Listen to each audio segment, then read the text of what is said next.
Morning will be on your way.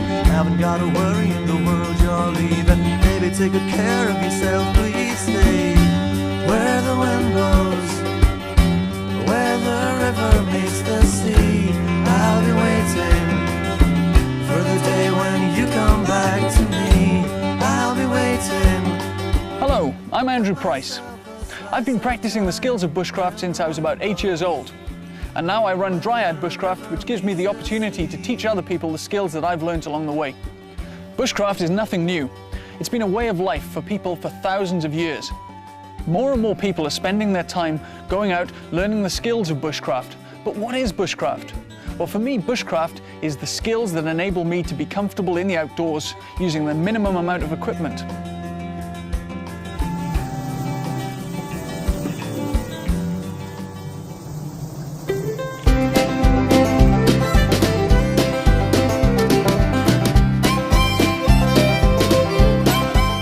In addition to a knife, a good solid axe is a very useful tool to have for bushcraft. Now the axes I use are made by Gränsfors Bruks in Sweden, and you even have the maker's initials stamped into the blade here, Lennart Peterson. Now a small forest axe is about the size of my fingertips to my elbow in length, which makes it very useful. It can be put into a rucksack and it can be carried. It's not too heavy. Now I'm going to split this piece of wood for making a spoon. And the position I'm in here, if I slip, all that's going to happen is it'll hit the log. So what I'm doing is just shaping the handle of the spoon now. And an axe really does take a lot of the effort out of carving. A job that would take an hour with a knife could be done in about 20 minutes with an axe.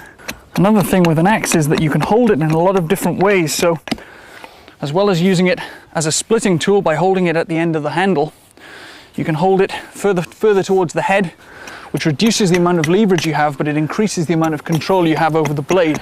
You can even hold the head of the axe and use it in this way for some very fine carving, and possibly even use it to replace a knife.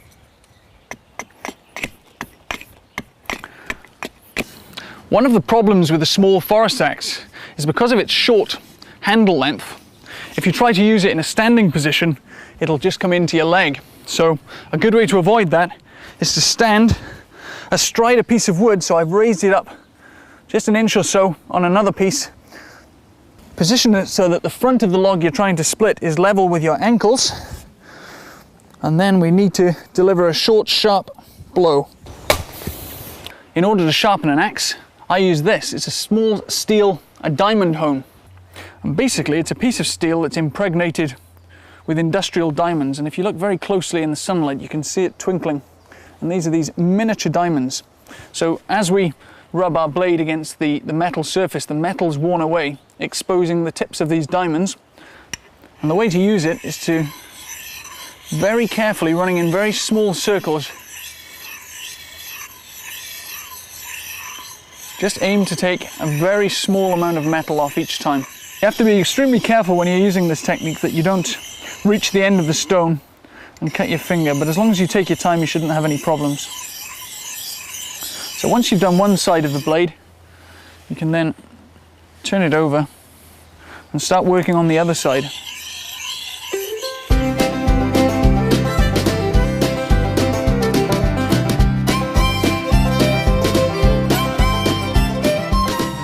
So the object of friction firelighting is to rub two pieces of wood together and generate friction. So friction being the force that creates heat when we rub our hands together, just like this. It's the same principle is employed in lighting a fire. So by rubbing these two pieces of wood, this piece of hazel and this piece of ivy together, we generate friction. That friction breaks down the wood, and then when the wood breaks down into a very fine dust that we call a coal, it will eventually start to smoulder.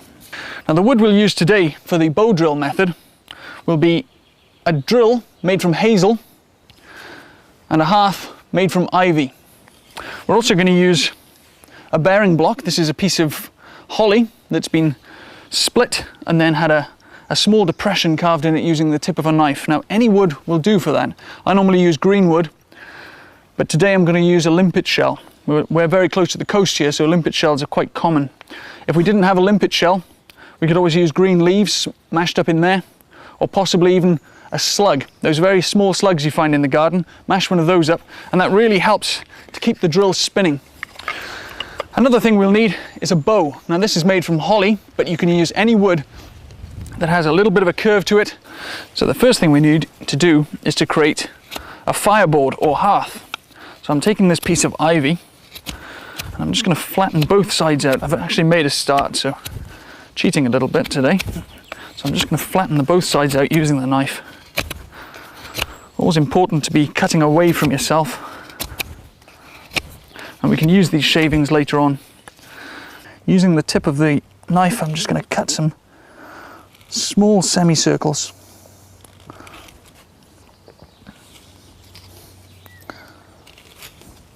And the only reason we're doing this is just so that the drill stays in one place when we start to drill.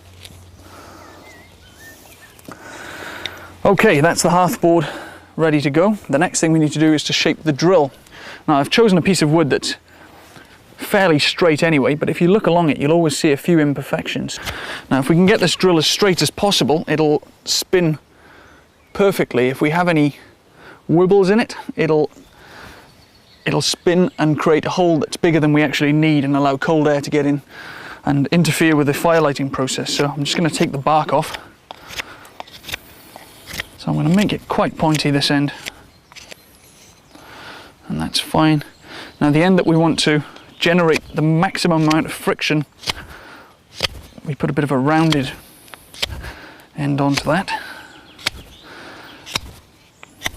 So this is probably the most important thing of friction fire lighting, is to get that good stable position to work from. So being right-handed, I'm going to put my left foot on the board. That allows me to put my weight straight down onto the work as I'm going. And now we take the drill. Now my favourite way to put the drill into the bow is to hold it with the point towards the palm of my hand, drop the string down onto the top, and then twist it in. It should be fairly tight. If it's too hard, you may find it just flicks out, and if it's too slack, it'll slip on the drill. So it needs to be just tight enough that when you pull it into position, it takes a fair bit of effort. And then once it's in position, it'll feel quite comfortable. Another little tip is to hold the string so that you can apply extra tension if it starts to slip. It's quite a useful technique. Now here's the bearing block with a limpet shell to reduce friction. Now if we didn't have a limpet shell, we could mash up some green leaves, put some wax, or even a small slug, anything to just lubricate this bearing block and allow this to spin freely. So luckily we have a limpet shell, which is about the best way to lubricate this end. Now getting into position, this is where it's really important to get your position right to begin with, because if you find your position's wrong, it'll be very uncomfortable and you probably will give up before you actually create a coal. So I'm just going to get started slowly. Now if you notice, my left arm is pulled tightly into my left leg. That gives it extra stability and extra strength, and it means I can hold the bearing block solidly and I can apply downward pressure without wibbling around. I'm just speeding up a little bit. You can probably see a small amount of smoke already.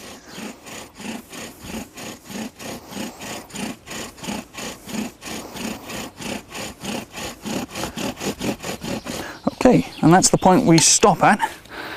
Now the reason we stop here is because there's one crucial ingredient missing from this. So we've created the depression, we've shaped the end of the drill, and we've shaped the hearth. But the thing we're missing is a notch.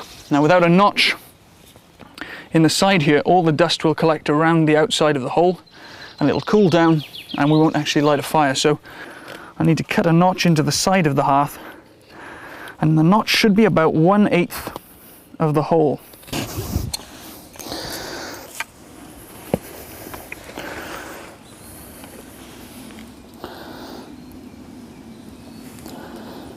Then we have a glowing coal.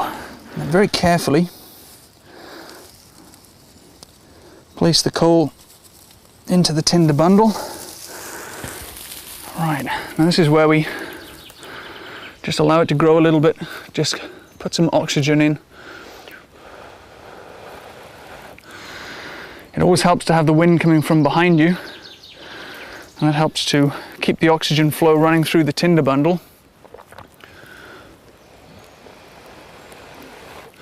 And it also stops the smoke blowing in your face, which is definitely worth considering.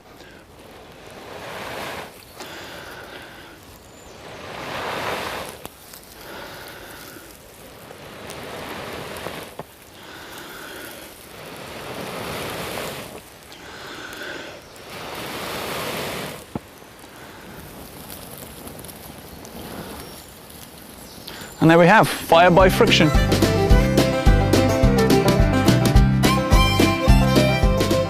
One of the most useful things we could have in the outdoors is cordage, or string to you and me. Now cordage can be made from a lot of different things. This particular one's made from willow bark. So what we need to do is strip the bark off a willow tree and use that to make the cordage, and I'll show you how to do it. So this comes away very, very easily. And once we've got it a little bit free, it should all come off in one piece, which makes it absolutely perfect for making natural cordage. Once that's been boiled for an hour or so, what you're left with is this stuff. And it's still pretty stiff, but it's as we break it up, get the fibers separated, it'll get very soft and makes great string. So we need to keep working at that. Just moisten your fingers slightly, give it a twist. So I was twist clockwise initially, and then fold it back over itself. So that's what we have. Looks a bit tricky to start with. You could wrap that around something to make it easier to begin. So we get another piece running alongside the short piece. And then we just incorporate the two.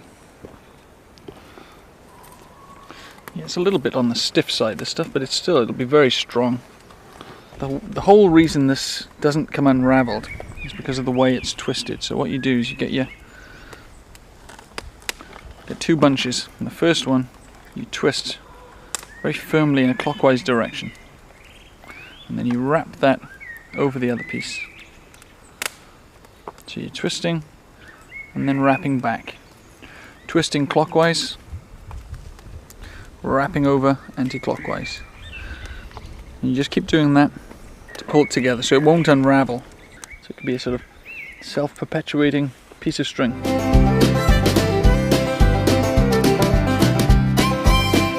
If we try to drink water from a British stream nowadays, there's a very good chance we'll end up with an upset stomach, or even worse. So it's really important that if you're spending time in the outdoors and intend to drink water from streams, that you take something with you to purify the water. It could be something as simple as a millbank bag and a billy can to boil the water, or a high-tech water filter costing hundreds of pounds. Now this little beauty's a Swiss-made catted-in pocket filter, probably one of the best water filtration devices money can buy. But they're not cheap. So unless you're planning on really doing a lot of outdoor activities, it's maybe not the best investment. But if you do intend to spend a lot of time outdoors, something like this can really make life a lot easier. And what we have is a ceramic filter impregnated with silver. And that actually uses 0.001 micron filtration to filter out everything from bacteria and parasites right through.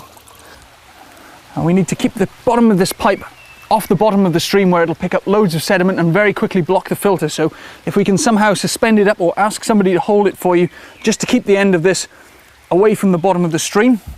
And now what we do is start very gently pumping. You don't need to force this. If it feels hard to push, you need to take the filter out and give it a little scrub to clean off any debris, and it should start to work just fine again.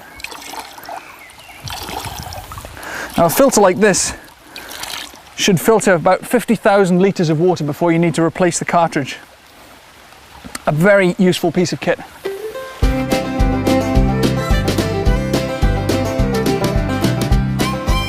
In order to stay warm in the woods, we need to keep ourselves warm by lighting a fire. To light a fire, we have to collect wood. That wood requires energy in the form of energy from our muscles, which we fuel through food. That food has to be collected. So this is the vicious circle. It makes us realize why energy is so vital for our survival.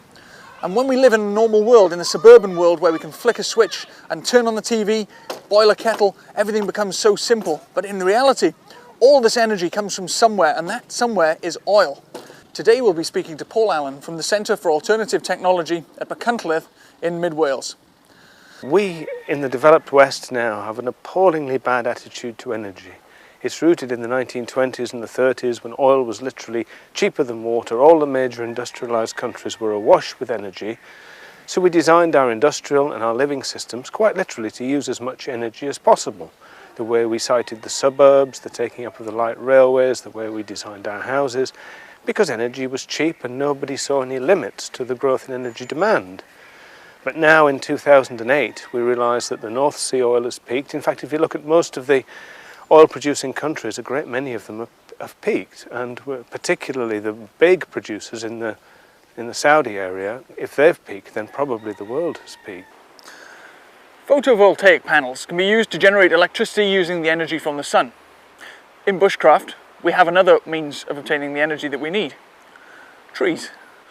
Trees use a process known as photosynthesis to convert the sun's energy into growth. When a tree dies, we can then use it for fuel. And by burning it, we release the chemical energy that the tree put away all those years before.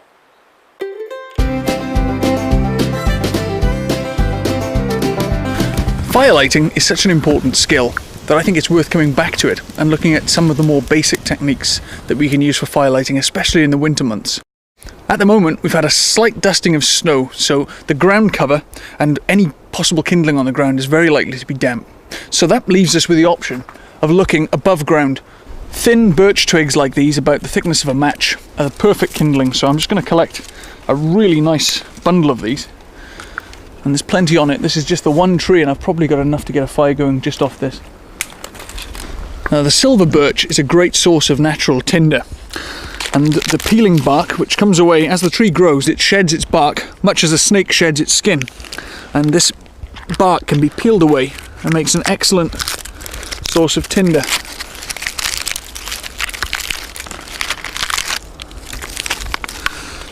Now, the reason it's such a good firelighting material is because it's so rich in resin and oil, so it burns with a very, very oily orange flame. And before we start to light a fire, we need to select a good spot that's safe to light a fire in. Now, the things we're looking for is a lack of overhead cover, so we don't want any tree branches that could ignite if the fire gets quite big, and also we want to make sure that the ground it's on won't continue to burn long after we've left. And that means we're looking for bare mineral soil, which is proper earth, not the kind of decaying vegetable matter you find in, say, pine forests and that sort of thing.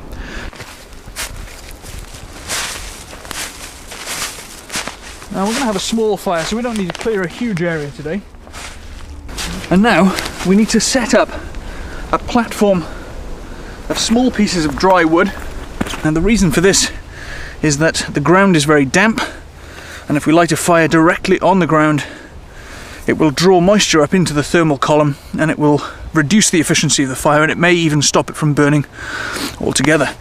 I always keep at least 3 or 4 different methods of lighting a fire with me, so that normally includes something like this, which we've already looked at, which is the Swedish fire steel, or a ferro rod, which is an alloy of 11 different metals, which when struck with a knife creates a big shower of white hot sparks. These are really effective, and also they'll work even if they've been immersed in water. Now, these are really useful as well because A, they can be used for firelighting very effectively, and they're very reliable. You can just give them a shake after they've got wet and they're usable again, and even if the fuel's all gone, you can still use the spark to ignite tinder. When it's been really damp, as it quite often is here in Wales, I like to use little pieces of cycle inner tube like this. Now, these are a last ditch method. They smell horrible, but they are very effective. So once you've got one burning, it continues to burn and it will ignite. Another thing I like to keep with me is some pieces of cotton wool soaked in Vaseline, and to use it I just fluff it up. We can then ignite it using the fire steel. Now that we've ignited our cotton wool, we're slowly going to start to build the fire up using the driest pieces of kindling that we have. Now, if we have any nice pieces of dry birch bark, that's always a good way to start things off as well, so I'm just going to throw a few of those in here just to get your early stage kindling going.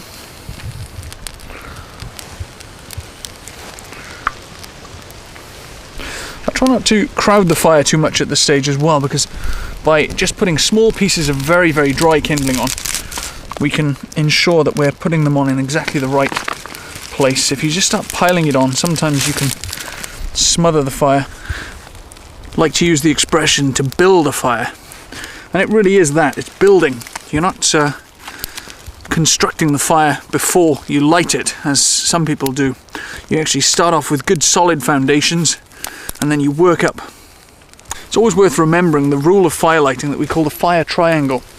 Now, the fire triangle is the principle that dictates that a fire can only light if we have three things. Now, those three things are firstly heat, which we've got from our lighter or our sparks or through friction. We also have fuel, which is our material, our tinder and our wood that we're burning. Now, the last thing, and just as important, is oxygen or air, which is all around us, but occasionally you need to help things along, so that's why we blow the fire in the early stages occasionally, just to get more oxygen into it and allow it to burn effectively.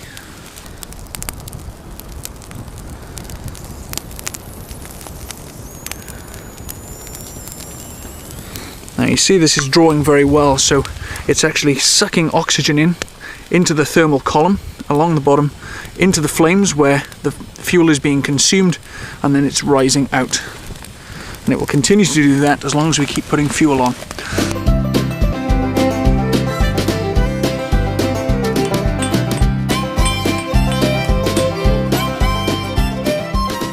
I'm at the Wilderness Gathering in Wiltshire, the UK's biggest festival of bushcraft and survival skills.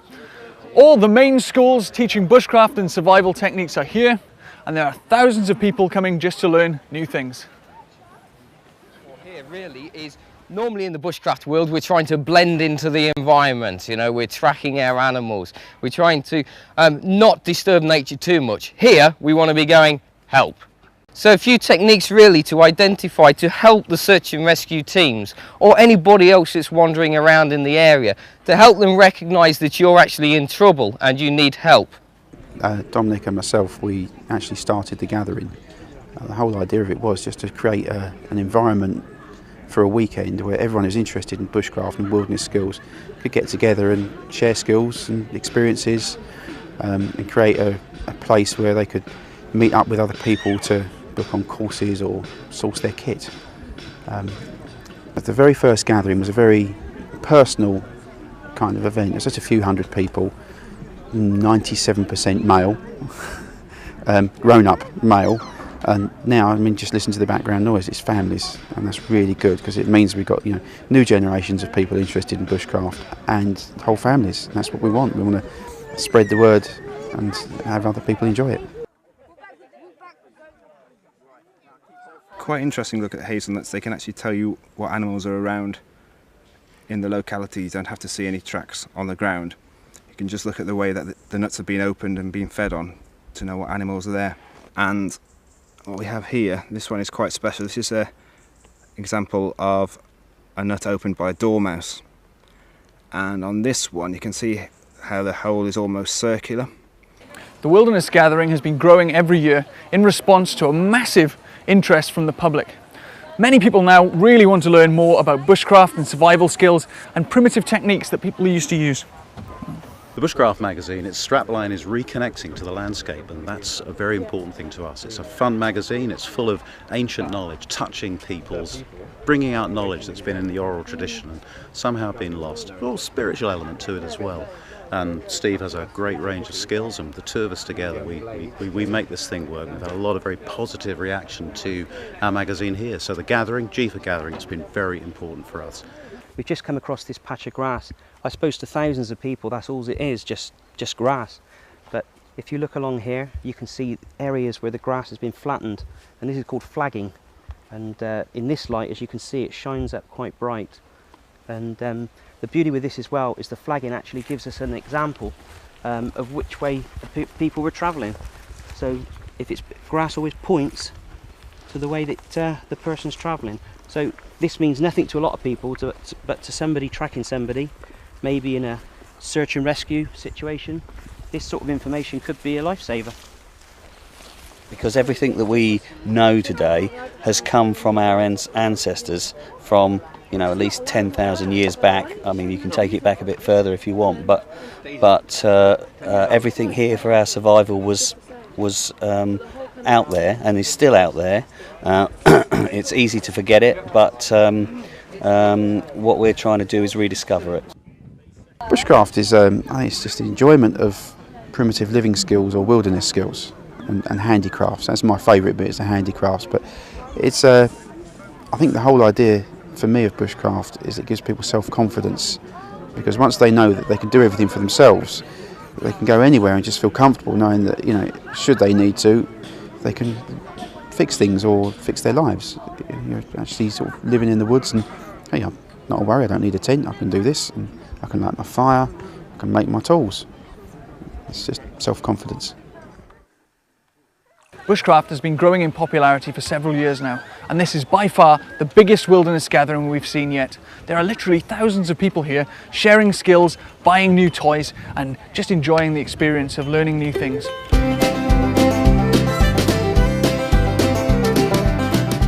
The ability to signal or communicate under a survival situation could be a lifesaver.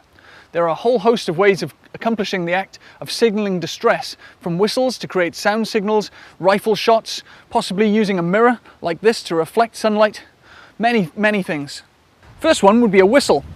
The international emergency distress signal is 6 blasts in quick succession.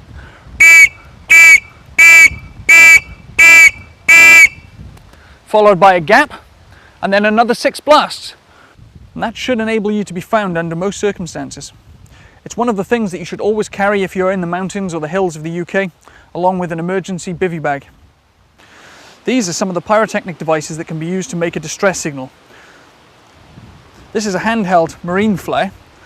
This just burns at the end, it doesn't shoot off. They can be seen for quite a long distance. The burning magnesium inside burns very brightly, so you can even see it in daylight. First of all, we pull back here, and then twist, so that both the arrows are in alignment.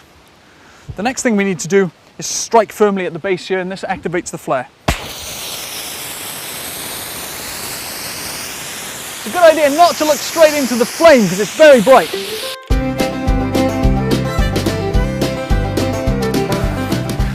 One of the more valuable skills of bushcraft is the ability to identify and to understand the trees and how they can be used. This is one of my favourite trees. It's a beech. Very easy to identify because of the smooth grey bark and the shape of the leaves. In the very early spring, when these leaves first come out, they're absolutely delicious. They can be used as an alternative to lettuce. But this time of year, they're so dark and fibrous, they really don't taste very good at all. Now, beech trees create one of the finest forests for bushcraft because there's very little undergrowth. So the tannin in the leaves and the dead leaves as it breaks down prevents any growth on the ground, and also the canopy during the summer months provides such a lot of shade you get very little light. So beech forests tend to be very clear and easy to work in. Now, beech wood is extensively used in the furniture industry. Anyone who goes to IKEA will have seen thousands of things made from beech, normally from Eastern Europe. The sycamore is a really common sight in the British countryside, but it's actually an import, probably from America. It provides one of the best sources of food for another American import, the grey squirrel, so you'll quite often find the bark of the sycamore tree scored and scratched and bitten through by grey squirrels. It really ruins it.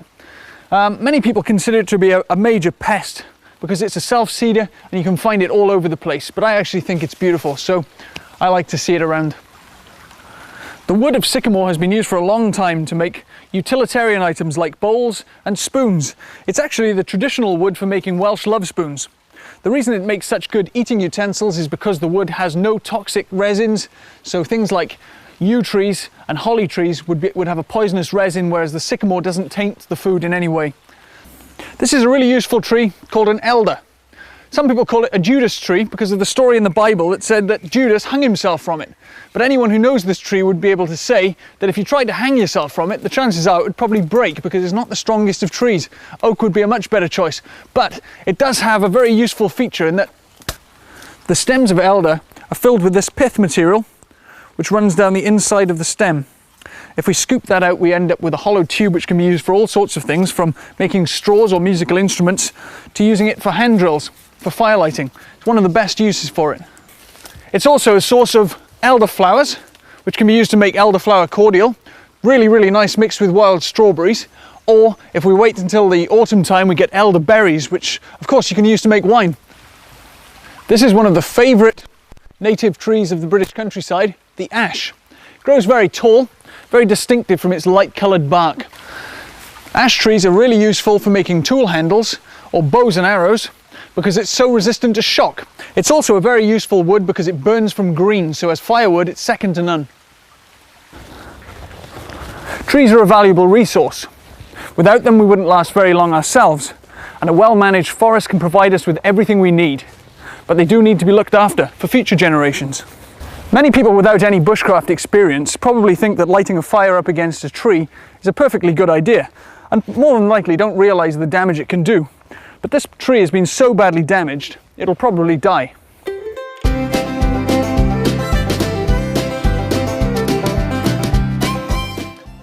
We've already established how important a knife is for bushcraft, but it's also really important that your knife is kept as sharp as possible.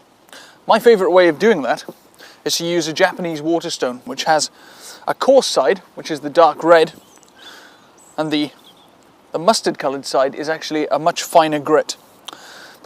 Before a Japanese waterstone can be used, it has to be soaked in water. So we just put it in water for a couple of minutes.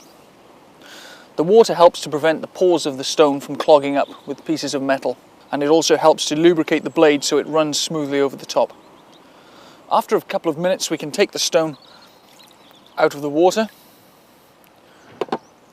and the next thing we do is to use what's known as a Nagura stone. This is rubbed on the sharpening stone in order to create an abrasive paste.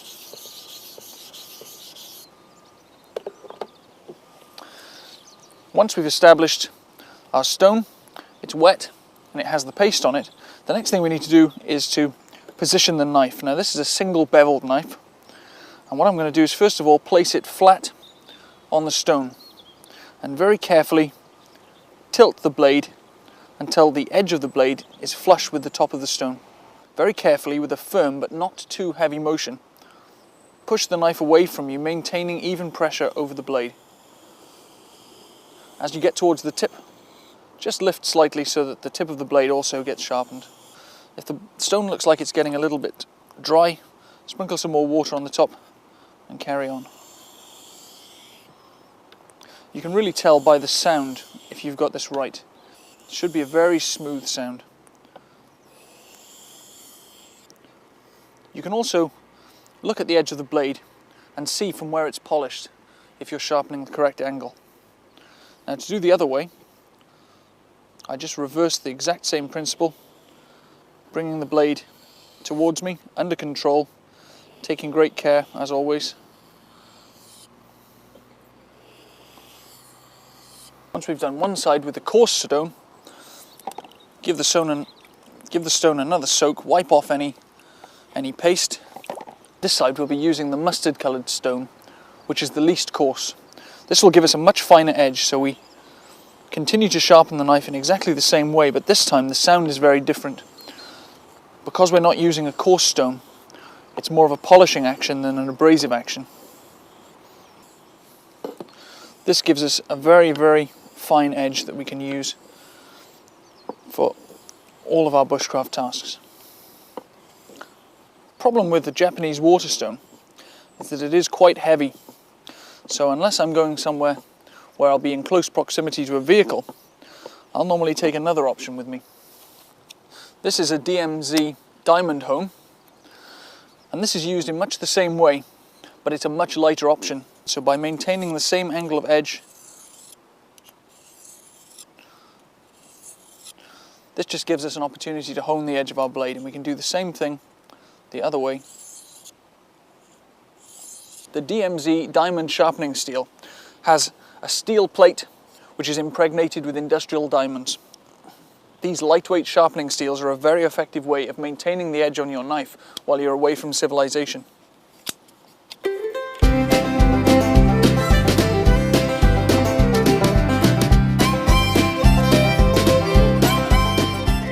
There are very few tasks in bushcraft that can be accomplished without the aid of a good sharp knife. You could, in an emergency, use a piece of broken glass or a flint, but a good, well-made knife definitely helps you a lot. Now, the knife I would choose for bushcraft would be something like this. About a 4-inch blade. You don't need a big Rambo knife with a 9-inch blade and a sawback edge and a hollow handle. No use at all. Something like that's far more useful. Also, I'd go for carbon steel.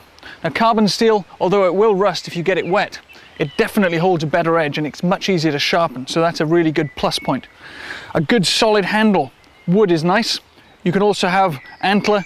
Anything that's comfortable, that's the number one. Even synthetics are a good idea, as long as it fills your hand and it's comfortable to hold in a lot of different positions. That's great. This is my favorite. It's actually curly birch. Another thing, I would always go for a knife with a single beveled edge. Now, single beveled means that from the flat part of the blade here to the edge, you have a single change of angle. Now, this is very important for bushcraft. A lot of knives you buy, especially butcher's knives and general purpose knives, will have a 2 beveled edge, which means that from the flat part here, you have 1 change of angle, and then just before the edge, you have an extra change of angle. That makes all the difference. A single beveled edge can be sharpened to an absolute razor sharpness, sharp enough to shave the hairs on your arm. And for bushcraft, that's exactly what you need. Another thing that's really important is to have a good case. So the knife you choose should always come with a very good case. It can be made of leather, plastic, even wood, as long as it does the job of keeping your knife safe. If the case isn't up to the job, it could come through and you could injure yourself.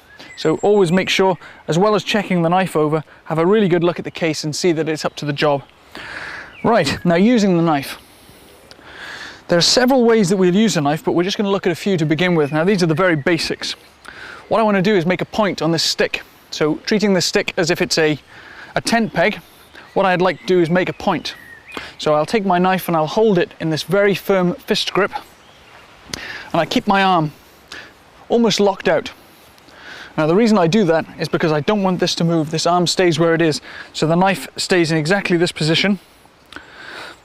Now I put the blade right on the piece of wood where I'd like to start cutting, and I pull. I'm actually using my left arm and I'm pulling backwards.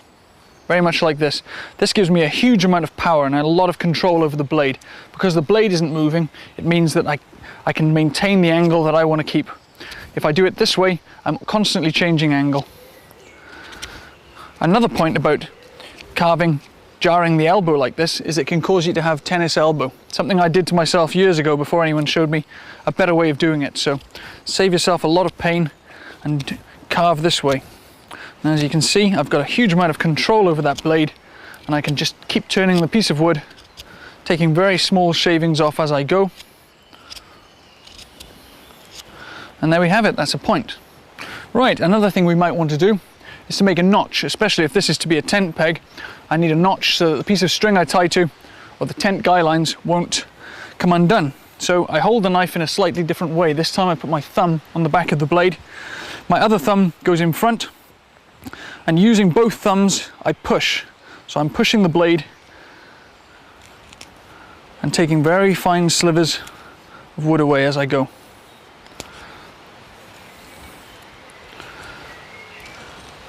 You notice that every time I cut, I'm cutting away from myself. At no time will you see me cutting in the direction of my hand.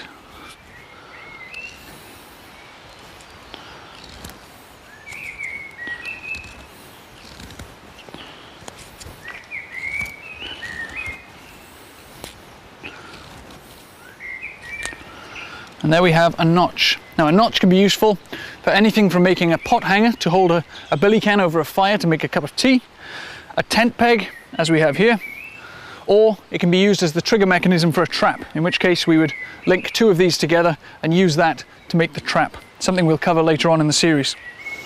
Another technique, which I'm going to have to go down low for, is to hold the knife in the soft part. So if you feel where your kneecap is, and you'll feel a soft section just below. If you put the back of your knife into that soft section, then it gives you a lot of control. You can actually use that knife in a much more controlled way, and you can peel the bark, you can make feather sticks, and the knife doesn't move. It's all under the control of your knee.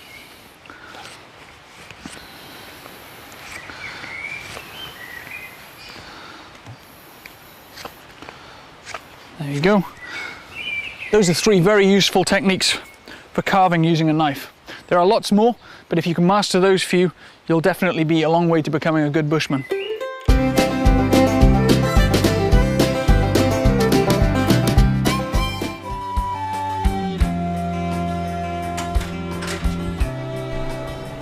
One of the most difficult environments to survive in is the hotel room.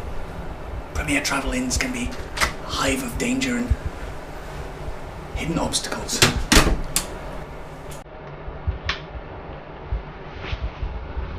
But if you know where to look, you can almost find the essentials of life. The most important things to find: water. We have to find a water supply. So luckily I brought my canteen with me. Follow me through here. One of the biggest challenges facing the hotel survivor is finding a suitable source of drinking water. Luckily, we have one right here.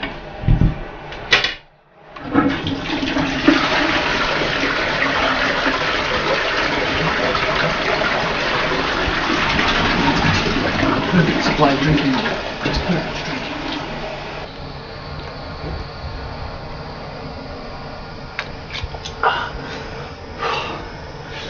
Next thing we need to find is a source of food. I know just where to look. Follow me.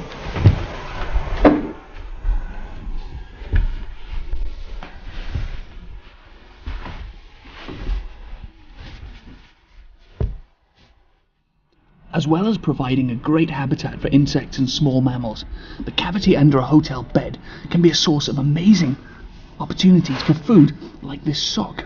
Now, socks, surprisingly enough, contain a lot of dead skin, which is an excellent source of protein. So boiling this up makes a fantastic soup. So that's our first little starter, great little snack to get started with. Okay, let's see what else we can find.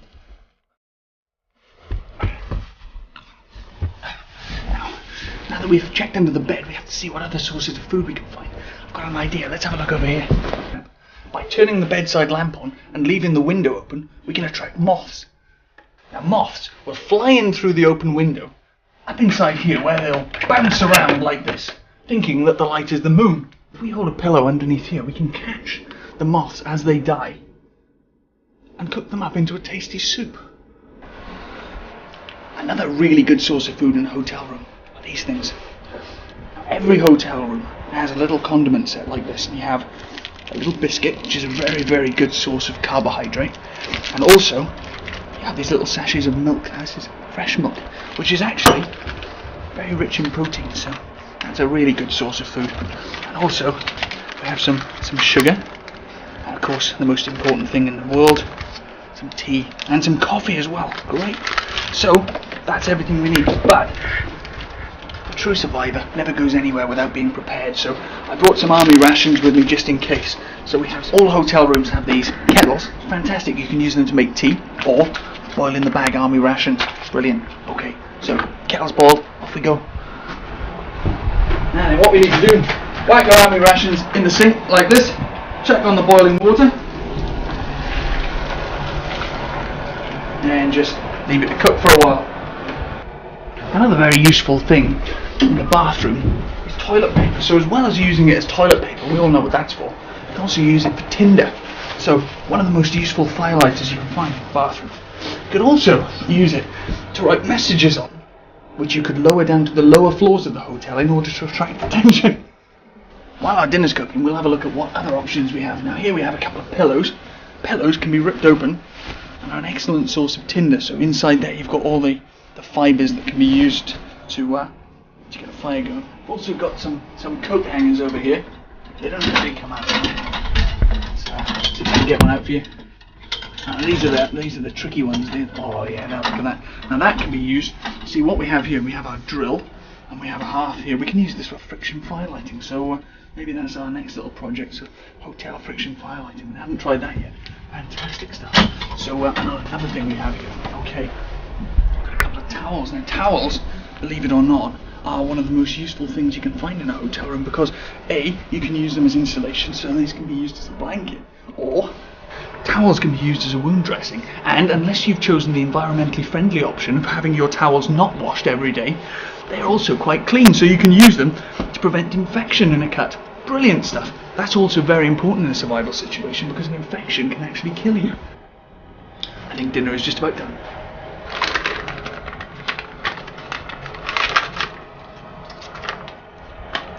perfect. Oh yeah, that's so good.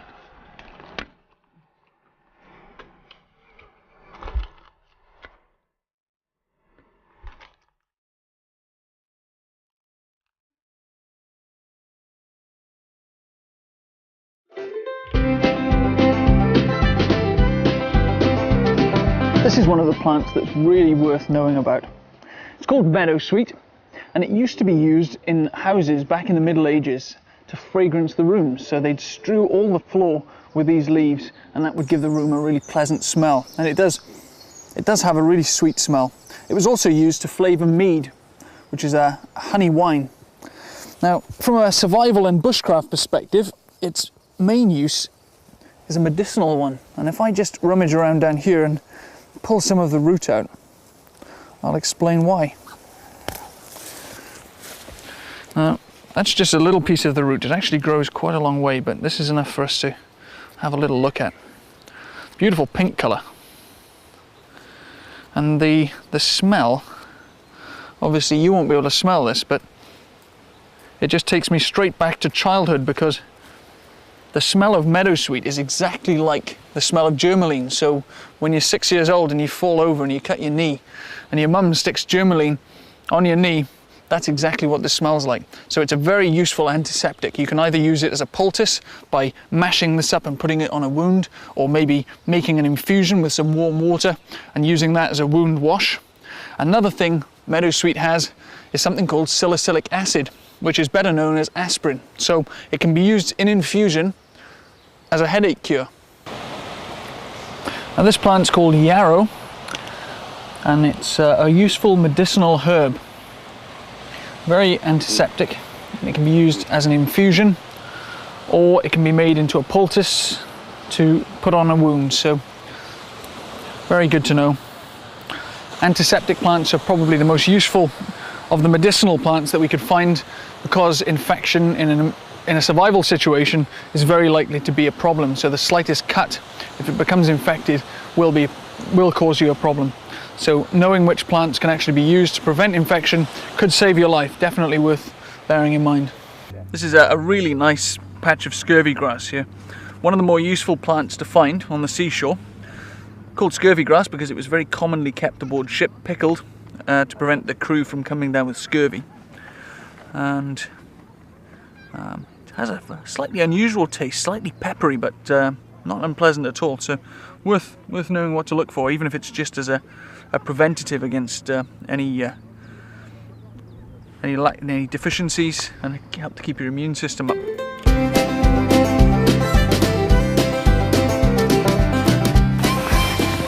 A very useful knot is a fisherman's knot. It's the knot we use to attach fishing line to fishing hooks, but this is scaled up so that we can see what's going on. And all you do is run it either through the eye of the hook or around a post, wrap around several times. I normally do this about 6 times if I'm putting fishing line on, because it's so much thinner, and then run the line through the gap and pull it tight. That slides along, and the harder it's pulled, the tighter the knot gets, which means it can be really difficult to undo. If we want to make a knot that won't slip, a good one is the climber's knot, the figure 8. Firstly, make a figure 8 shape in the rope. This goes around the object you'd like to tie to, adjust it, and then follow around. So the remaining line follows the original figure 8 all the way around. And you end up with a very neat figure 8 shaped knot, which can be backed up with a stopper knot, which takes up any spare rope you have. This is an extremely strong knot. This is why it's used to attach climbers to their ropes. And the real advantage as well is that it won't slip. If you don't have to thread this knot through anything, you can achieve the same result by simply forming a figure 8 in the doubled up rope. That's a knot that won't slip, and you can just put it over anything and it'll hold it firm.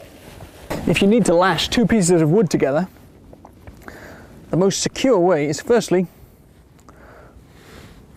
tie a slip knot around one piece of wood. This is just our starting point. Then we begin by first wrapping one way and then the other.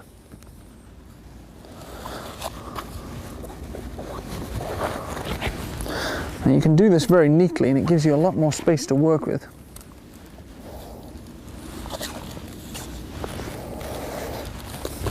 So once we've wrapped around a few times, we can tension the whole thing up by wrapping the cord around the middle section.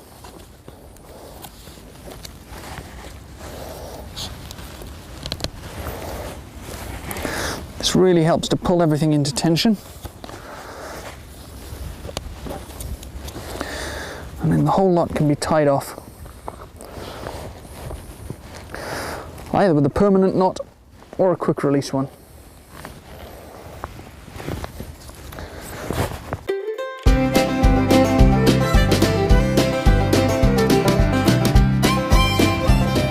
Hello, caught me hard at work again.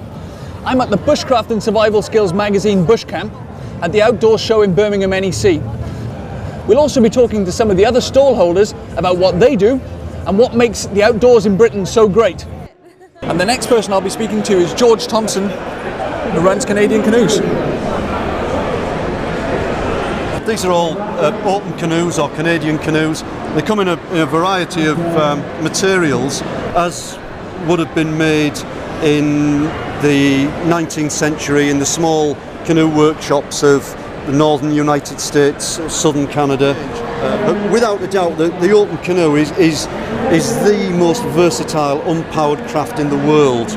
I'm Olivia Beardsmore. I work for Bushcraft and Survival Skills magazine as the sub-editor, and I also represent Women in the Wild, and the aim is that we promote more women working, being involved in bushcraft, really, to dispel the myths that it's men out there that can only do bushcraft and survival skills. Okay, so we're going to start making... We also have about 3 or 4 female courses now run by female instructors out there, which is a great opportunity for women who might not feel comfortable perhaps going on courses where there are males just yet, and they can go on a women only course, build up their confidence so that they feel comfortable in a mixed environment. We're at the stand of Airways Air Sports, and this is Andrew Rastall, who's going to tell us all about these amazing machines. This machine actually only became legal in the UK April last year, and it's a single-seat deregulated microlight, is its official term. Actually, what you've got is a paramotor engine and a trike that it's launched on. Is it a very similar flying experience to a normal microlight? It's a bit slower, but because it's slower, it'll actually take off in a much shorter and land in a much shorter distance. So again, it's all about accessibility to flying. And if you're looking for barriers to flying, needing a long airstrip is a barrier. With this, I need 20 metres of grass, and I can land it literally in its own length. So when you land it, the wheels don't even rotate once, it just lands and stops. And it's causing a lot of people to look at how easy it is to go and do something like this. For the whole package, you're only talking a couple of £1,000 to have all of it and to be qualified to go and fly it. I've always loved the outdoors myself. I'm a keen walker and enjoy sort of being outdoors. And one weekend, all of my friends went home to their respective families, and I wanted to go walking. So I had a look on the internet to try and find some way of going walking, and I couldn't find anywhere for singles to actually come together and walk. So before I knew it, and it sort of took over itself, I ended up creating a business, The Date Outdoors. So we do all sorts of things now, from cycling, whitewater rafting, orienteering, hiking, mountaineering, just about everything. Climbing, we do holidays overseas and sort of longer breaks in the UK. So it really has expanded from my initial idea, which was just to get out there and get people enjoying a healthy lifestyle. Brilliant, thanks very much for that. This is wood sorrel, which tastes just like apple peel. A really refreshing nibble when you're walking in the countryside. So here we have one of my favourite little woodland survival snacks, the pig nut. And the interesting thing about the pig nut is that you have to be very careful when you dig down to find the root, which is what we call the pig nut. So make yourself a little digging stick and you have to very carefully follow the stem down. Now it goes very, very thin as it gets to the bottom. That is a very good one. Oh yeah. So first of all, wipe the mud away. Now, some people say these taste like a cross between a chestnut and a radish. It's one of the few sources of carbohydrates you'll find in the wild.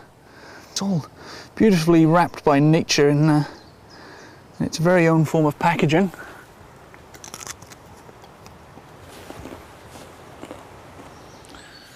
The hawthorn is one of the most useful of our woodland trees. This time of year we can pick the flowers and the youngest leaves and make something that was known in the countryside as farmer's bread or bread and cheese.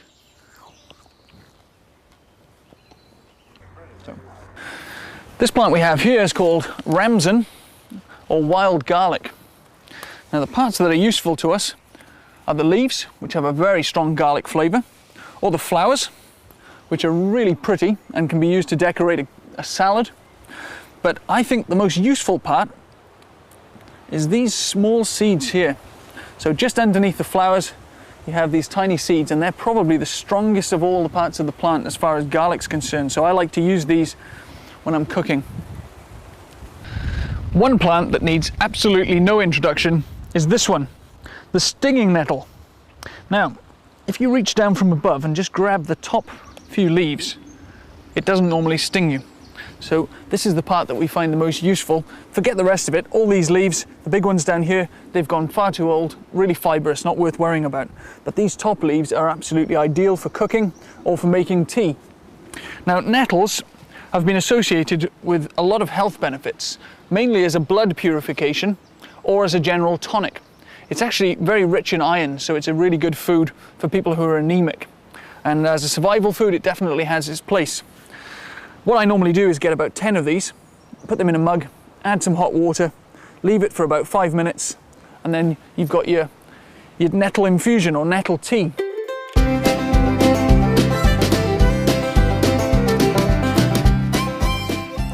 Now then, one of our main senses is our sight. As humans in the urban world, we rely on sight more than anything else. But in nature, other senses come to the forefront.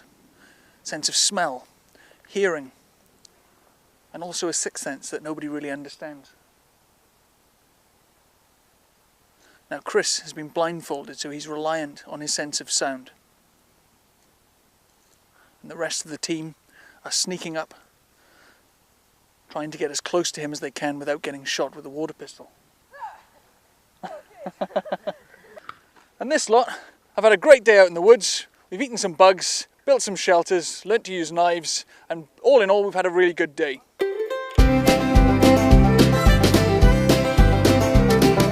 A video about bushcraft skills is probably the last place you'd expect to find information about men's grooming and shaving. After all, the majority of male bushcraft enthusiasts have beards, and quite a few of the female ones too. But the use of a cutthroat razor is definitely one of the most advanced uses of a sharp blade.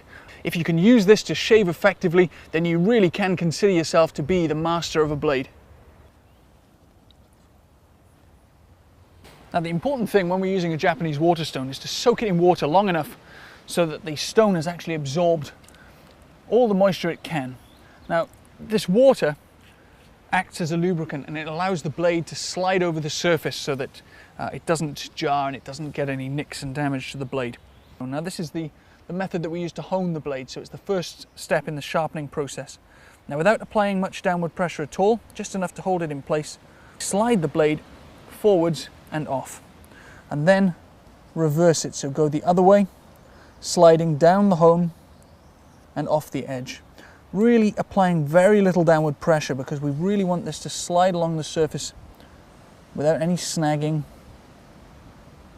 And this is far more important even than the edge that we have on our survival knives or our bushcraft knives, because we need this edge to be so perfect in order for it to shave effectively that we really can't afford any damage or any blunt spots on this blade. Now, before we can even start shaving, the first thing we need to do is wash with hot water and soap. This helps to clean up and prevent any infection in the stubble, and it also starts the process of lifting the hairs and softening the hairs ready for shaving. So very important to use hot water for this and really get into the stubble, make sure it's all cleaned up. Now, the grooming products, you can spend a fortune on this stuff. You've got creams and potions and aftershave and lotions and all sorts of things, but essentially all you really need is a brush, which you use to gain a lather. Now, traditionally these are always badger hair brushes. Badger hair is the best texture brush. It helps to lift the hairs, gets the foam right underneath the stubble, so it rises each hair up and allows it to be cut much more easily. So a badger hair brush is a very, very useful thing. So make sure you cover the entire beard area, because anywhere that doesn't have shaving foam on it will act as a stopper and the blade will actually snag and it won't run smoothly. Now, the important thing when we're using the strop is to get it in a position so that we can pull it firmly in order to maintain a flat surface here, because if this is allowed to bow, it just rounds off the edge of the blade, so that's no good at all. Now, what we do first of all, place the spine of the blade on the strop, tilt it as we did with the hone, and then pull back. So you're always maintaining the same angle. Now, I know it looks very impressive when you see it in the films and they do this really fast, but there's not much to be gained. If you do it slowly and more precisely, you'll get a much finer edge. And as I described, what we're aiming to do here is to realign the burrs at the edge of the blade, and that will allow the edge to cut the hairs with no resistance at all. Starting off, always aim to maintain tension on the face, and this helps to allow the blade to slide cleanly over the skin. So you really have to keep that skin tensioned up. The hairs on your face grow in different directions, and we should always shave in the direction that the grain grows, which is to cut in the direction that the hair is growing. On your face, the hair is growing in a downwards angle, so we cut in a downward motion.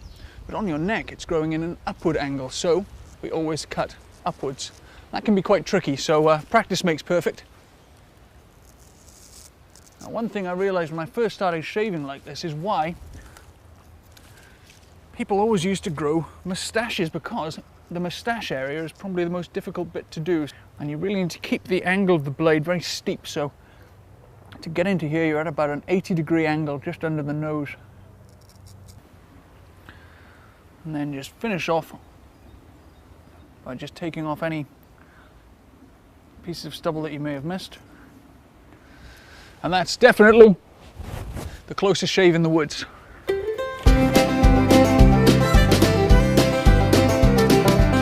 And in this episode of the A to Z of Bushcraft, we'll be covering the subject of S for shelter. Now, the importance of shelter is not to be underestimated. It's vital to keep the elements at bay and to make us comfortable in our camp. The first thing I do when I'm looking for somewhere to pitch camp is to check up in the trees. Always look out for any dead branches that could fall and injure you in the night. Even a very small stick falling from a great height can cause a lot of injury, so by looking up, checking for any dead branches, anything without any leaves on it should be viewed as suspicious, and the trees above me now look pretty good. It's definitely worth bearing in mind beech trees and sometimes ash trees have a tendency to drop their limbs without warning, so try and avoid any obviously overhanging, very heavy looking branches. This is a shelter tarp, or what some people call a basher. Now we want the ridged line to be as tight as possible, so the best way I found to do that is to wrap it around a tree, pull the one way, then wrap it around the ridge line again and pull it once more. And then just to finish up, a few wraps around the ridge line and finish off with a quick release knot. These tarps, or bashes as the army call them, are made out of waterproof nylon material, so they're very light. They also have silicone proofing over all the seams, so they shed water, and the whole thing is printed in DPM, which is disruptive pattern material. This enables you to stay completely invisible in woodland, which is very handy if you don't want to be found. And importantly, it's very robust. It's designed, it can be used as an emergency stretcher, so it's very tough. Also not too heavy, which makes it ideal, and it has all these perfectly situated loops and guying points so that we can adjust it in lots of different ways. Now the best way I've found to adjust the ridge line is to use what we call prusik knots. Now these were invented for climbers to use to ascend ropes if they fell into a crevasse or if they needed to climb a fixed line. A prusik knot uses a thinner piece of cord than the main rope. This is then wrapped around the main rope and it works like a fist, and the more pressure that's put on it, the tighter it grips. So we can use this to adjust the guy lines very tightly just by pulling it along, and it'll hold firmly. That's great. The next thing I need to do is to guy out the corners. So just pull it through, wrap around a couple of times, and then just poke a loop through, tighten it up, and that's good. And then to release it, just give it a sharp pull there, and the whole thing comes undone. Well, a very good tip is to use the point, the angle of the corner, to direct which way the guy lines need to go. I prefer to keep my guy lines separate, which gives me a bit more flexibility.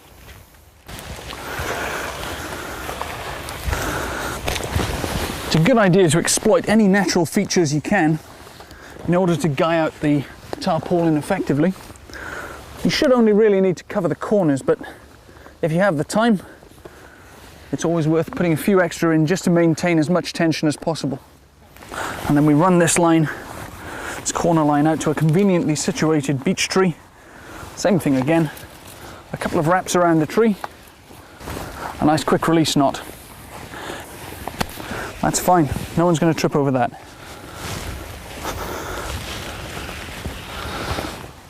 If we can't find a tree in a suitable position or any other natural object, making a peg is the next best thing.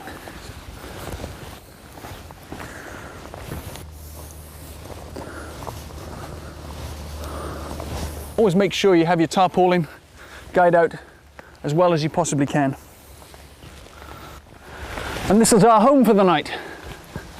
It should allow any rain that falls on us to run off. The only thing I'd consider doing if the winds were high is to lower these just to afford me a little bit more of a windbreak, but the conditions the way they are at the moment, the rain seems to be coming straight down, so just a roof like this should be absolutely perfect.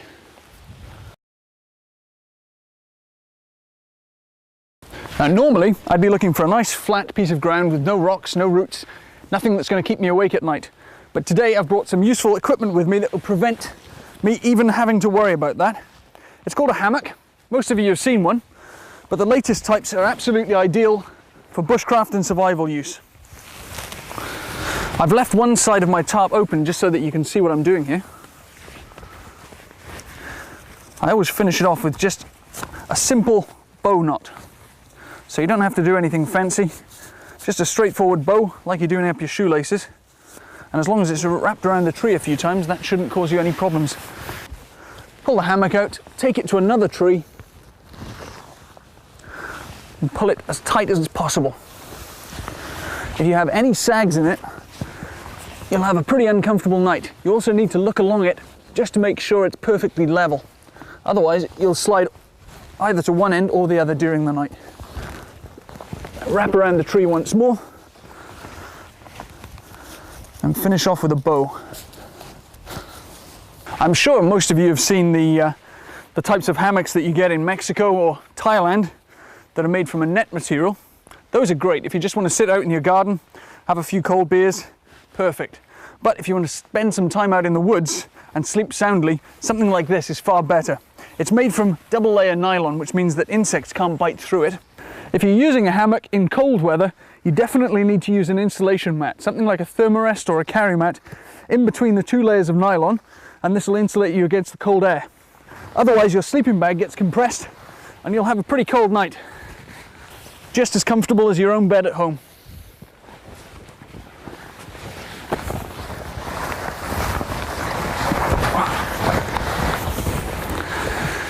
Oh, that's really not too bad.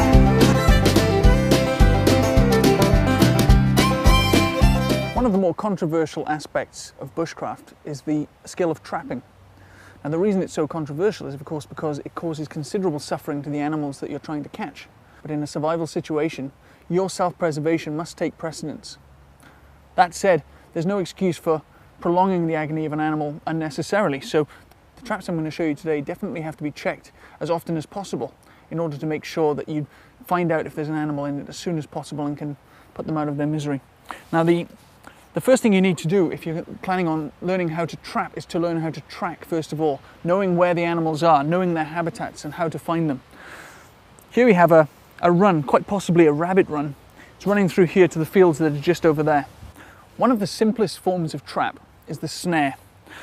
You can buy them ready-made or you can make them yourself. So as long as you have some stiff brass wire, like this stuff, you can normally get it in hardware stores as picture hanging wire. And what we need to do is to form it into a slipping knot. The snare should be positioned at the most appropriate height for a rabbit. In this case, about 2 to 3 fingers up from the ground. So I'm just going to bend the wire. I'm going to use a small twig just to support it into that position.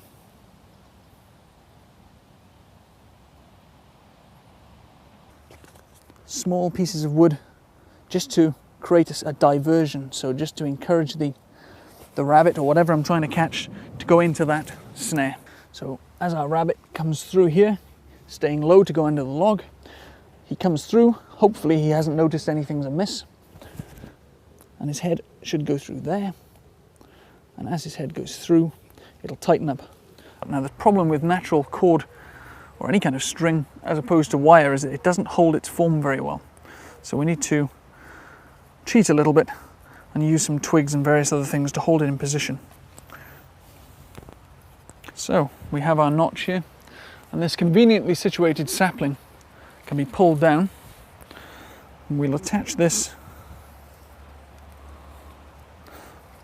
like so.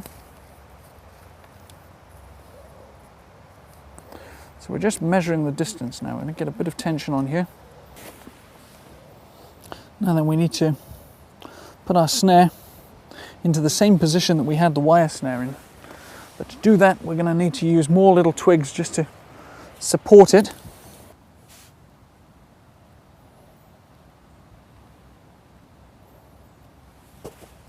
So our rabbit comes through here, his head comes through there, and as he starts to struggle, pulls the peg, and that keeps the tension on the string. So now he's got the tension of the sapling pulling against him, so as he struggles, it keeps the tension on the rope and stops it coming off from around his neck. So it's an effective method, tried and tested, an old poacher's trick. This is a method that would be considered poaching under all but the most extreme survival situations. So not something you'd want to do just because you're feeling peckish, but in a real survival situation, a method like this could help to keep you fed.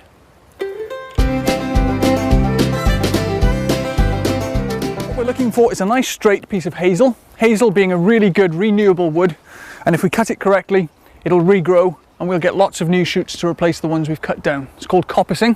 So we're looking for a long straight piece of hazel. That looks ideal there, but we also have another feature that's useful to us, and that is the fact that it has a crook in it there. Now we can use that in several different ways for the support to suspend the pot over the fire, and also for the pot hanger itself. So there we have our main support, and by cutting it just here,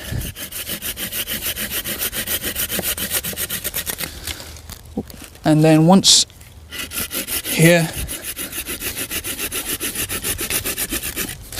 we have a Y-shaped piece which is used as a support. So we've positioned the Y-shaped support next to the fire, make sure that's very secure. Next thing we need to do is to get this long supporting pole and lay it on the Y-shaped piece. This gives us the exact balance position so that it doesn't twist. And that will be used as our hook, so we can make an adjustable pot stand. Now I'm going to just cut a little cross into this piece of timber, sharp tap that side, just take away some of the surplus material. What we're looking for is something like a bird's beak, so that this section here protrudes out and scoops in just a little bit. So I'm going to take that a little bit further.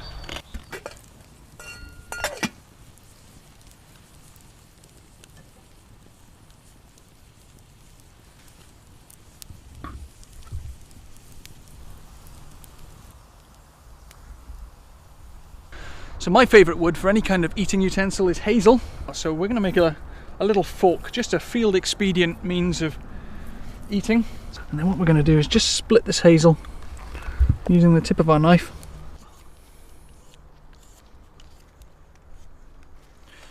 And that's a handy way to make a fork very quickly in the woods.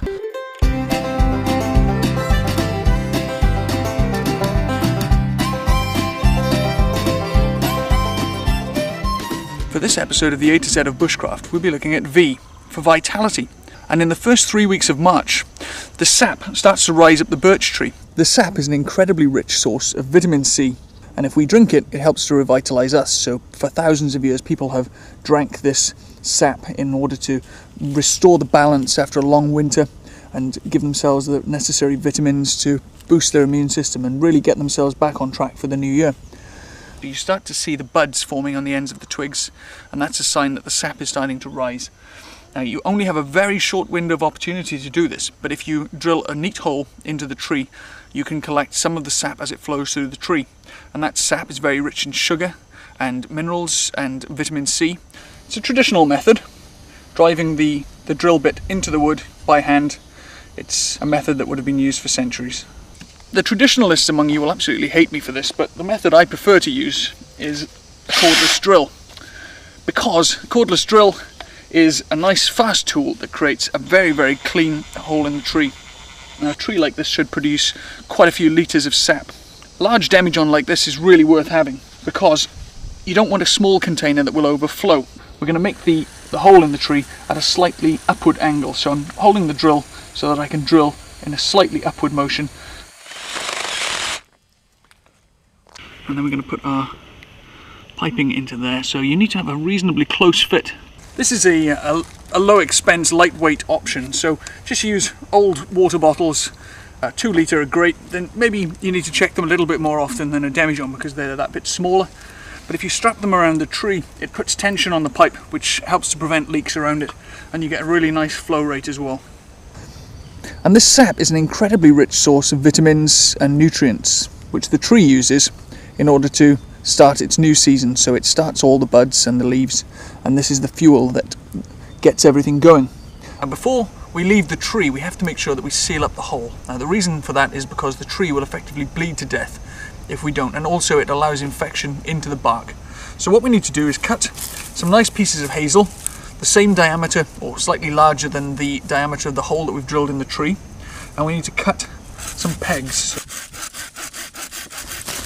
Now that's properly sealed off so it can't leak anymore, and also it prevents infection getting into the tree, and the tree will now scab over, cover that, and it'll be good for next year. So that's a perfectly sealed tapping hole, and that's the proper way to tap birch sap.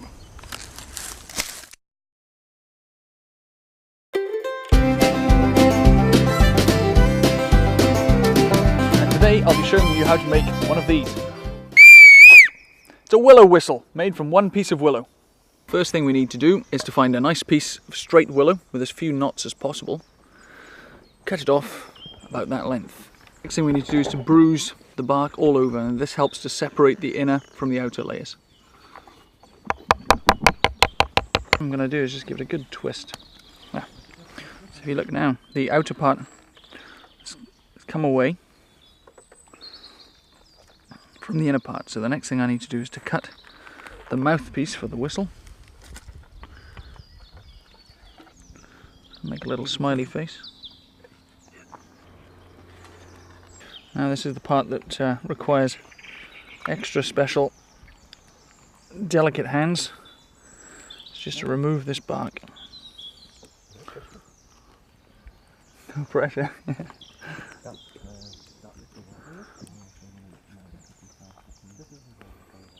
there we have it. Okay, so we've removed the outer piece. And that's the inner piece, so my next job is to remove as much of this material as I can. So going to create the sound chamber.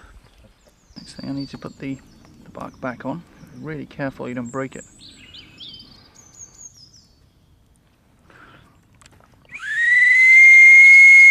And then we have a whistle.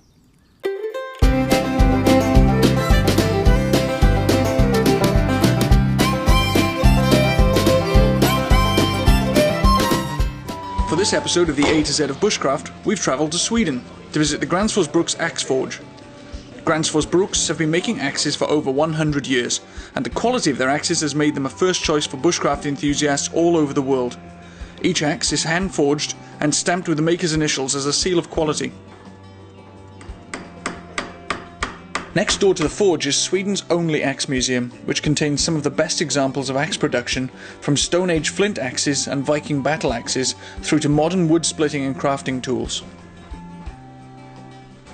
You can see where the good steel has been added on. It's been welded to the poorer quality steel. So back in the days when quality steel was difficult to make, that would be the option. You get your good high temper steel welded on to the lower temper steel here, and then once this piece is worn out, you could take it to your blacksmith and he could add a new piece on.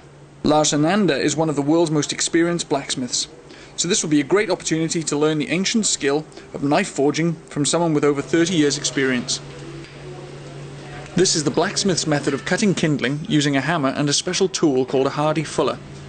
It's a lot safer than using a hatchet or an axe.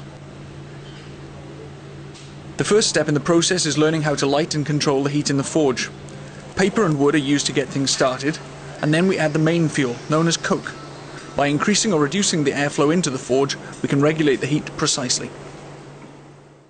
A stack of different steels such as carbon steel and nickel steel are heated to a temperature of over 1000 degrees centigrade. This shows as a bright yellow colour. It's quite tricky at first to avoid overheating the metal, which causes it to burn like a sparkler. When the steel is hot enough, it's taken from the heat and beaten using a hammer. Borax is sprinkled over the surface to draw impurities from the steel. This process welds the stack of steel into one solid piece. And by repeatedly beating the steel, it's drawn out to approximately twice its length. Next, we bend the piece of steel over the side of the anvil to facilitate the first fold. The more folds in the steel, the more intricate the finished pattern will be. A special tool is used to shape the tang or handle of the blade. Different methods, such as cutting notches or twisting the steel, form a unique pattern in the steel.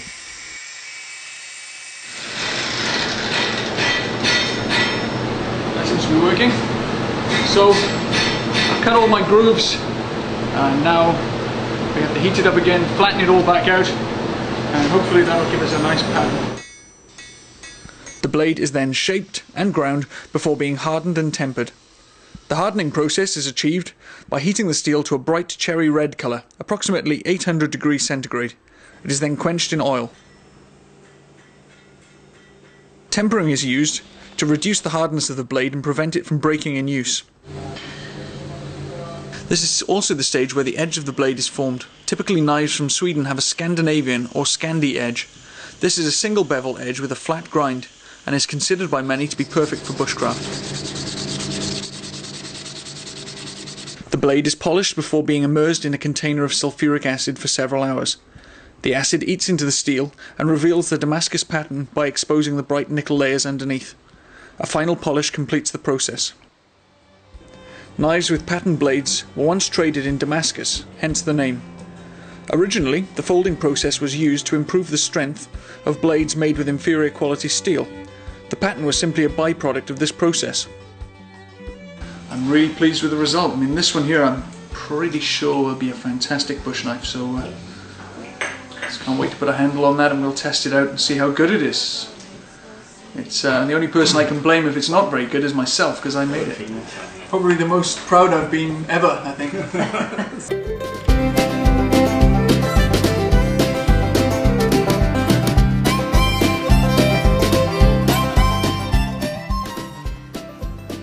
This is Andrew Price reporting from some woods in the middle of Norway, on his own, with no one to hold the camera.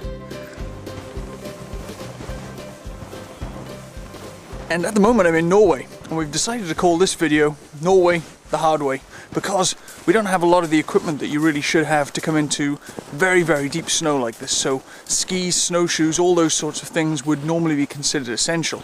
But just as an experiment, I thought we'd try out how I can come into these woods without the equipment that would normally be necessary and see how I get on. So at the moment, the priority is to build a camp that I can use to survive the night.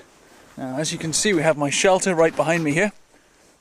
Now, it's a tarp shelter. It's not ideal for this sort of circumstance. Now, the reason for that is because if it snows heavily during the night, the snow will build up on this and it'll probably collapse. So at some point in the night, I may have to readjust this, but it'll do for now. It'll keep any falling snow off the trees away while I light my fire. So in a spruce forest like this, one of the best places to find dry, usable kindling is on the lower reaches of the tree, because where the sunlight doesn't reach, the branches die off, and you have a lot of these young twigs which have died and dried off because they're away from the ground, and they're perfectly dry and usable as kindling. So that's what we'll do. We'll just start breaking a few of these off, give them a tap, get the snow off first of all.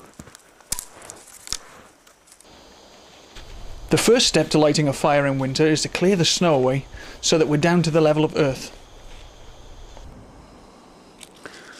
This is our old friend, the silver birch. The loose bark is highly flammable and one of nature's most effective fire lighting materials.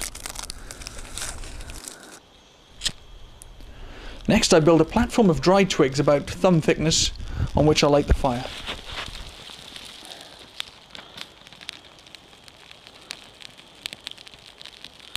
Building an emergency shelter is the second most important skill for winter survival. I start by cutting a strong supporting pole, which will form the main ridge of the shelter.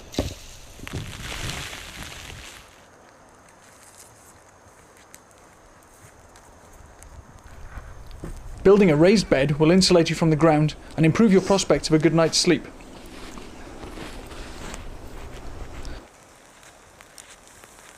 The shelter and bed are covered with spruce boughs which improve the insulation.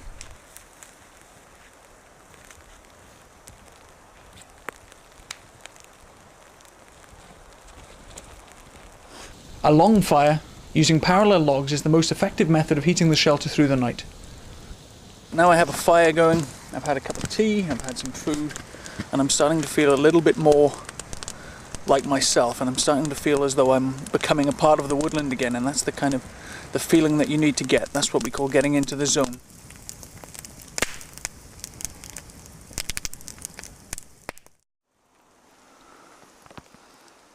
Morning. So just woken up, good night's sleep. This is the shelter I built. So don't know if you can see it very well. Supported at one end. Covered in spruce, mostly birch, built with a raised bed. Now I'm cheating a little bit, so I have a sleeping bag with me and a bivvy bag and a roll mat, so I had a really comfortable night, but this would have been a survivable night quite easily just by keeping the fire going, and that would have been fine.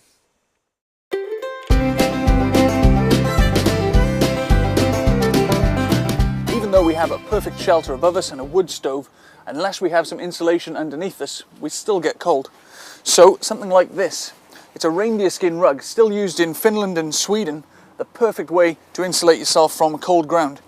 Now the reason they're so good is because each individual hair on this skin is actually hollow, and it traps a layer of warm air.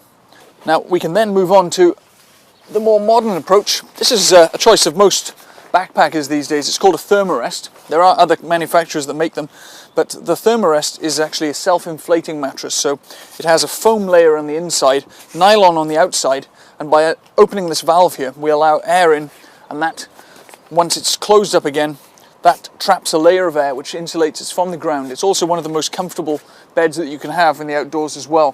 Far preferable to the old-fashioned camping mattresses which inflate really thickly. The other option is the cheapest option. Something that's been around for a long time now is close cell foam. Now this is a roll mat, sometimes called a carry mat, but made by quite a few different manufacturers. Now close cell foam is a very, very dense foam mat which gives us pretty good insulation, actually very good insulation, but a much more lightweight option if you're going backpacking or something like that. A really good piece of kit. We just need to think about what sort of sleeping bag we use.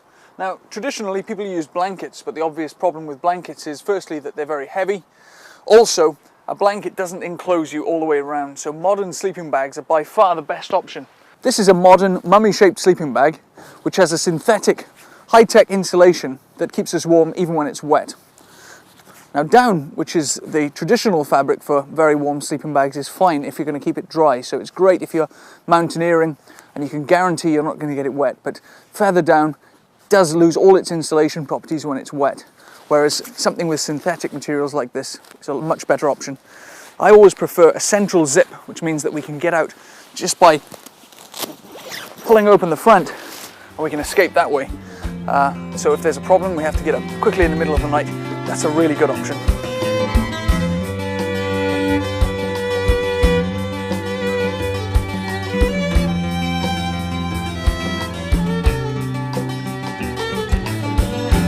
Where the wind blows, where the river meets the sea, I'll be waiting for the day when you come back to me.